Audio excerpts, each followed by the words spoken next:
Hey everyone, James here, going to be talking more about Italian genre films today. Today I have a very special episode, one that I've been looking forward to recording for some time. It's been brewing, I've been working on the outline for a month or so now.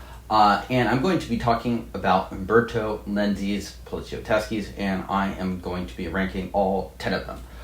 At least, as far as I could count, there are 10 of them. Maybe you disagree, maybe there's some more in there that I missed, but I think I got everything. And so, I mean, for me at least, these lists were really influential in terms of like kind of just introducing me to kind of the core text of Poliziotteschi and giving me something to work off of. Because, I think it's one thing to sort of dive into genre and watch two or three kind of the most iconic films, and it's another thing to be able to dive in and, watch a ton of them. For me at least, I have watched well over 100 of these Poliziotteschi. I really enjoy the genre and stuff like that. And I think watching that high volume of film, you're going to discover certain things, certain gems, certain other films that you like and not. So I really enjoy lists. I enjoy kind of making them too. For me, at least, I like to kind of like canonicalize, if that's the right word for it, these things in my head. And I think Lenzi is, well deserving of it, especially when it comes to this genre, Poliziotteschi, the Eurocrime genre. I would personally put him in the Mount Rushmore with such names as Damiano Damiani, Fernando De Leo, and who's the other one? Enzo Castellari. So I think he's one of the kind of most important voices when it comes to this genre. And this is kind of one of those overlooked genres. I think most people are going to look at the spaghetti westerns or the different gialli, and there are certainly great deep cuts there. But I think Poliziotteschi, it's one of those that, I'm going to keep singing the praises of it because I really like the genre. It's certainly not for everyone, and I wouldn't blame anyone for not caring for the films, but for me at least, I really, really do love a lot of these different films. And so Lenzi is one that I think opinions of him, and I think people's lists are going to differ a fair amount. I think there's one in particular that is a kind of a consensus favorite, but I think everyone has kind of like different favorites amongst them. So I'm curious to hear other people's opinions of Lenzi's Poliziotteschi Eurocrime films as well. If you agree, disagree with my list, and how your list would stack up compared to mine. So I went through, so here are the 10 films. We got Gang Wars of Milan, Almost Human, Manhunt in the City, Syndicate Sadists, Violent Naples, Freehand for a Tough Cop, Rome, Armed to the Teeth, The Cynic, The Rat and the Fist, Brothers Till We Die, from Corleone to Brooklyn. So he was definitely one of the most prolific directors, just period. I mean, he worked a lot. He did something like 9 gialli that we just ranked recently in another episode. And Lenzi was like a very kind of, people talk about him as if he had a really, really infamously bad temper. He was very cynical, and I think in that sense he's very well suited to this Poliziotteschi genre, which is a genre that some people will accuse of being fascist or borderline fascist. I think it kind of depends on the film a lot, but a lot of it is like kind of these terrible criminals doing terrible things. You have questionable police tactics and things like that, but I think it really kind of, especially if you can learn about the Years of Lead and stuff, you can sort of understand where this stuff is coming from. And one thing for me, at least, that I was thinking a lot about in just preparation for this episode is that, a lot of Lenzi's films don't necessarily have likable protagonists or heroes in particular. And for me, I don't care. I personally am completely unbothered. I don't need a likable person or a person I can relate to. And I think that might be actually kind of one of the important things towards appreciating this genre necessarily, and why some people really like this genre and other people don't. I don't need that in a film. For me, at least, for someone to be compelling, I almost find it boring if they are a little too clean cut and stuff like that. And in this genre, it is kind of anything but that. So Lenzi in particular had a particular mean-spiritedness to some of his films. So, I mean, you can see his work in something like the cannibal genre. He did Macaroni Combat, he did gialli, he did spaghetti westerns, he did everything. A lot of films I am particularly fond of, but I think if I were to rank the kind of the genre that is my favorite, that I wish he did even more films from, I would definitely say kind of the Poliziotteschi, where he was just willing to put every, he just goes all out. And I think when you look at the different directors, I don't think he directs action quite as well as Enzo Castellari. I don't think he's quite the writer of Fernando De Leo or the scripter, and I don't think he tackles social issues much as Damiano Damiani. But if I was thinking of one person that really, really summed up the genre and its appeal, I'm not thinking of the films of Damiano Damiani. Those are very, in many ways, unusual films. I'm thinking more of Lenzi, who worked with a lot of the big kind of genre actors, people like Tomas Milian, Maurizio Merli, Henry Silva. And so his films, I think, typify the genre more than perhaps any of the other people in the genre. I will also say, in terms of kind of rewatchability and kind of characteristics and things like that, the Lenzi films rank pretty highly for me too. A lot of the particularly social issue films, I love the Damiani films, but those are films that I really need to be in the mood to concentrate and things like that. And for Lenzi, this stuff, it doesn't take too much. It's much easier for me to toss it on. I don't want to say it's cinematic junk food, but I think there's a certain rewatchability when it comes to these things. So the floor of his Poliziotteschi is quite high, and sometimes you need someone else to help raise kind of that ceiling there. But I think there are at least one, perhaps a couple more Poliziotteschi's that really kind of reach this sort of upper echelon of the genre in ways that I don't think quite happens for his Jollies as much as I like something like Spasmo.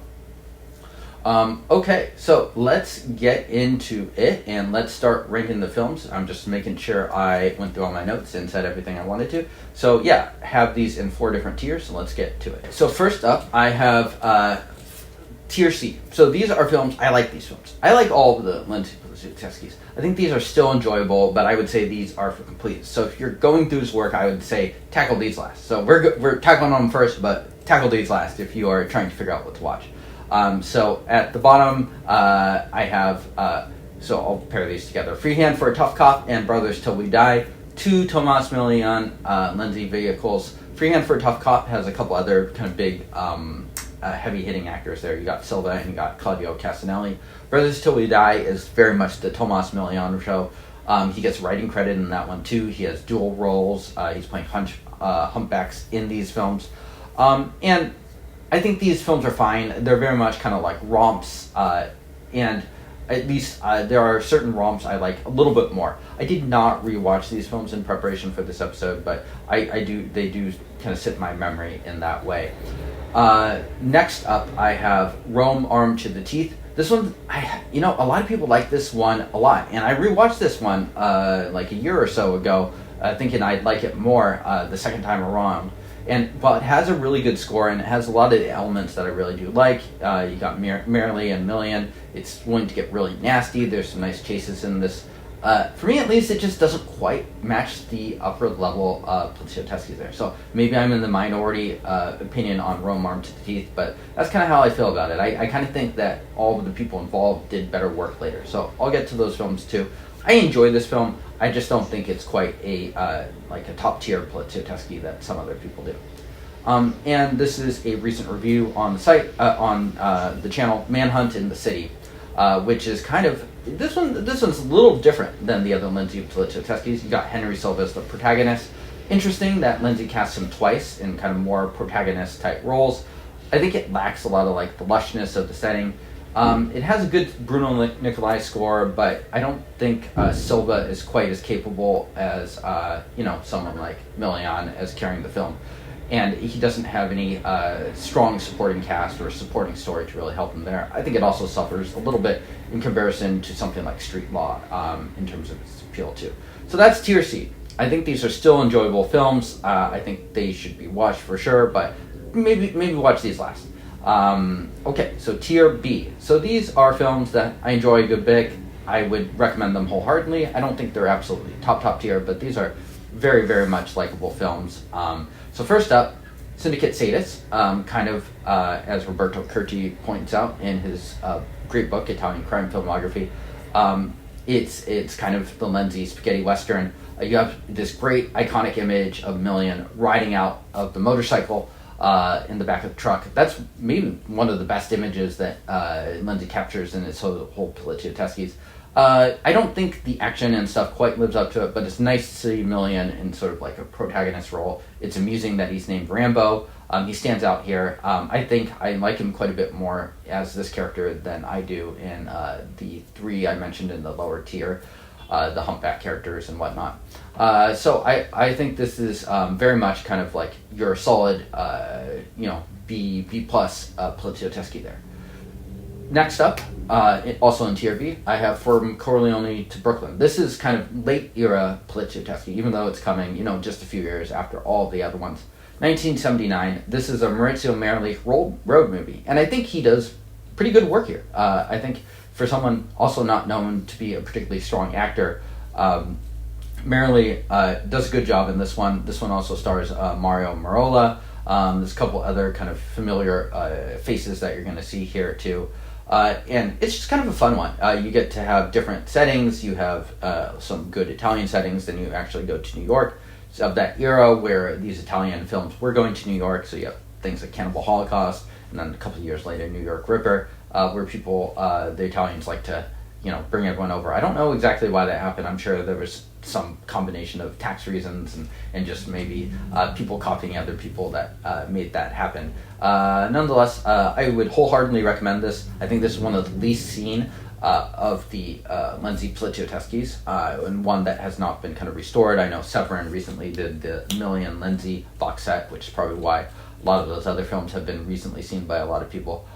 So yeah, this one I think deserves to be seen just like those ones do, for bringing something a little different and just being kind of like a nice, solid, enjoyable one.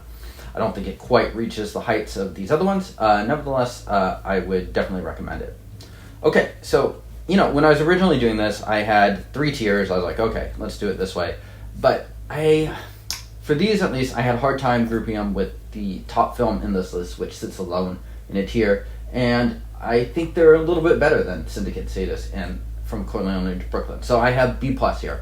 I think this has a lot of the good stuff that you're going to get even from Tier B and Tier C. It's just a little bit better, or it has a little bit more of the genre appeal to it. So first up here in Tier B+, I have The Cynic, the Rat, and the Fist. Great title, first of all. And this one just has a lot of stuff that you like. It's like kind of a poor man's Good, the Bad, and the Ugly title. But you got Merli, you got Million, and you got Saxon. And so when you have those 3 together, how wrong can you go, really? You have some nice heists and stuff like that. So very much kind of like a typical Lenzi romp, where you have Merli playing the Inspector Tonzi in this one, where he's basically playing the Dirty Harry taken to the extreme cop. But you have Saxon as like an American gangster and Million playing a Chinaman, which is, just funny and amusing in its own right. Million has some great lines in here. So while I don't know if this is like top tier, it's a very fun one, and I think if you like all those guys, and let's be honest, if you are watching this episode, you probably like all those guys. Those guys are all kind of genre staples, or at least you probably like Million and Saxon. This one is fun just to watch all of those guys together. In contrast, the next film up in this tier list, I have Gang Wars in Milan. This one has a lot less star power than those films, but nevertheless, I think it is very, very worthy. It's interesting that this is the first one. I think in a lot of ways it has some of his coolest set design and cinematography to there, something that the Poliziotteschi genre is not necessarily known for. I think you would look more towards the Gialli films if you wanted to kind of get the appeal for those. The score is a little more old school, done by Carlo Rusticelli, who did the Blood and Black Lace score. It's also very violent. I actually like Antonio Sabato a lot. He's definitely kind of an over actor, but I think I kind of think he suits the genre very well, kind of like Lenzi does too. Apparently they didn't get along very well. I don't think they worked together again too. You have Philippe Leroy, kind of the French guy that appeared in a lot of these different ones too. Lenzi talked a bit about what he saw as kind of a flaw in the film, in the sense that they made Sabato a pimp. But again, for me at least, this is like a genre that is that's about bad people doing bad things. I don't need Sabato to be a super likable character, and for me at least, he holds the screen well. He hams it up when he needs to. So even though this one lacks kind of the star power of the Merli, Million, Saxon, I would say Sabato is a more minor actor than all 3 of those. It makes up for it in just the way it's designed. It's just overall mean-spiritedness. So this is one that I think you're only going to really like if you like Poliziotteschi's, if you like these sorts of films and stuff like that. A very urban setting. I love the way they make Milan look. So for me at least, this might be actually my second favorite. Nevertheless, it's in Tier B+. Next up, I have Violent Naples. So this is another one that's just, this is my favorite of the Lenzi romps. It's got a great setting. You have the more of the southern Italian setting in Naples. You have Merrily dialed all the way. Probably my favorite Merrily. You got John Saxon here again. You have some great set pieces on a tram and things like that. And if I just wanted to watch a romp, so perhaps this is where Rome Armed to the Teeth suffers, is like I would rather watch this film than that one. And so yeah, Marino Girolami, who is Enzo Castellare's dad, directed the other films of this trilogy, I believe. I think it's Violent Rome and Violent Italy. I think there's an alternate title for that one too. Both of which are solid and worth watching, very much kind of the mold. But this is my favorite kind of Merrily joint. So yeah, very ridiculous, Dirty Harry dialed all the way up so much that you can't take it too seriously, but nevertheless very enjoyable in my opinion. And so last up, I have in a tier by itself, tier A, Almost Human. And so for me at least, when I'm thinking about films that kind of endure and make it into the canon, there's often like something very, very memorable about the film. And for me at least, this is one of the most unforgettable Poliziotteschi's there. It lingers in your memory. Maybe that's the best way to put it. There's like a lingering in the memory that the really, really great films do that makes you think about it and stuff like that.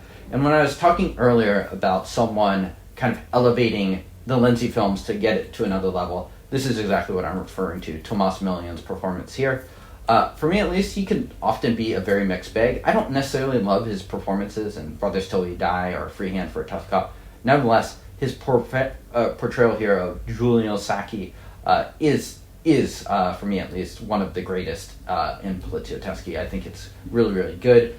Perhaps less memorable, but also very important to the movie just working well, is he works with Ernesto Gastaldi, who I think is one of the better Italian kind of script writers, wrote a lot in Jolly and things like that. That makes it all kind of come together pretty well. And I think the writing of it, I think if you really pay attention, this is something that's not going to pop like the Milian performance, but I think the writing of it is really, really good.